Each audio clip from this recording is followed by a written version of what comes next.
Lucky Cullen, Milton Berle, gets into trouble when his boss, bookie Tony Miller, Cesar Romero, finds out that Lucky has bet and lost $5,000 under a false identity. Tony gives Lucky 24 hours to settle the debt.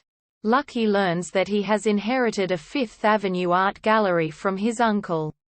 When he and Tony check it out, however, Helen Mason, Carol Landis, informs them that the business is so far in debt it is worthless. Attracted to Helen, Tony cancels Lucky's debt in exchange for the gallery. He takes Helen out to dinner and gets her to start teaching him about art.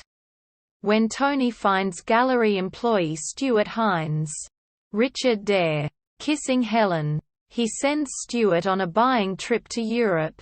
Meanwhile, Lucky is pestered by Genius, Elisha Cook, Jr., a struggling painter. Just to get rid of him, Lucky gives him $10 for his abstract paintings. Thrilled, Genius returns again and again with more of his work. To Lucky's surprise, a patron later buys Genius's work.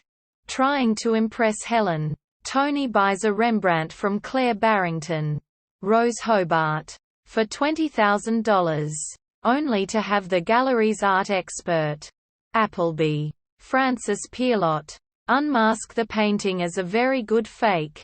Tony confronts Claire and Gigi, J. Carol Naish, the forger, and retrieves his money. Then he has an idea. Helen had told him about a missing Velázquez. 2 children in the court. Tony gets Gigi to paint a copy. He then presents it to a thrilled Helen to sell at an auction at the gallery. Tony becomes concerned when government buyer Finchley enters the bidding. He orders Lucky to buy the painting. But Helen stops him, and Finchley gets the work for $84,000. Further complications arise when Stuart returns from his trip with Don Fernando, Stephen Gere, and the genuine painting. After Lucky kidnaps Don Fernando, a worried Tony buys the work for $100,000. Then switches it with Gigi's forgery, only to have the government expert dismiss it as a bad copy. Helen insists that other experts be brought in. While they wait, Tony confesses the truth to her.